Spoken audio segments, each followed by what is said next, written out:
Why are there sometimes two Starbucks stores on the same street? Sometimes less than a minute apart? Why do millions of people willingly pay $5 and $6, even $7 for a drink they could make at home for cents? And how did one coffee company turn a cheap agricultural product into a global empire worth billions? Because here's the truth. Most people never notice. Starbucks was never really selling coffee. It was selling habit, convenience, identity, routine. And once you understand that, you understand why Starbucks became one of the most powerful brands on earth. Let's start with the product itself. Coffee beans are cheap. Milk is cheap. Cups are cheap. Syrup costs almost nothing. So why does a flavored latte cost more than lunch in some cities? Because customers are not paying for ingredients. They are paying for certainty. They know exactly what it will taste like, exactly how fast they'll get it, exactly what the experience will feel. Like, that morning coffee is not just a drink. It is the reward before work, the reset during stress, the excuse to leave the office, the small luxury that feels justified. Starbucks understood a brutal truth most businesses miss. People do not buy products. They buy emotions wrapped in products. Now here's where it gets smarter. Starbucks became obsessed with one thing: location, airports, train stations, hospitals, universities, tourist zones, office districts, busy street corners. Anywhere people are tired, rushed, waiting, or willing to spend. That is why you sometimes see Starbucks stores strangely close together. To normal people, it looks wasteful. To Starbucks, it is strategic domination. If they control the most convenient locations, competitors become irrelevant, because when someone wants coffee now, they do not compare prices. They choose the easiest option in front of them.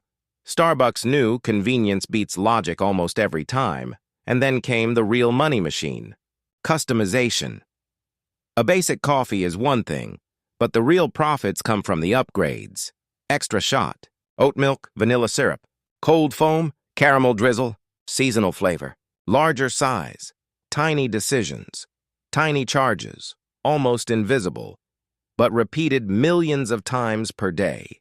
Those tiny upgrades become enormous revenue. This is pricing psychology at its finest. People resist paying $8 for a coffee, but they gladly pay $5.40. Plus oat milk, plus vanilla, plus an extra shot, same result, less resistance. Now let's talk about one of Starbucks' smartest assets. The Starbucks app. Millions of customers load money into that app before they even order. Think about how powerful that is. Customers voluntarily hand Starbucks cash in advance, then Starbucks rewards them with stars, free drinks, streak bonuses, birthday rewards, and limited offers. Suddenly buying coffee becomes a game, and once spending feels like progress, people spend more. That is not just loyalty, that is behavioral engineering. But Starbucks built something even deeper than an app. It built identity. For years, Starbucks pushed the idea of the third place. Not home, not work, something in between. A place to meet friends.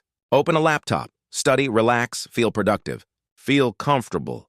They were never just selling tables and Wi-Fi. They were selling belonging. And when a brand becomes part of someone's daily identity, price becomes secondary. So no, Starbucks did not build a global empire because its coffee is 6 times better than everyone else's. It built an empire by mastering human behavior.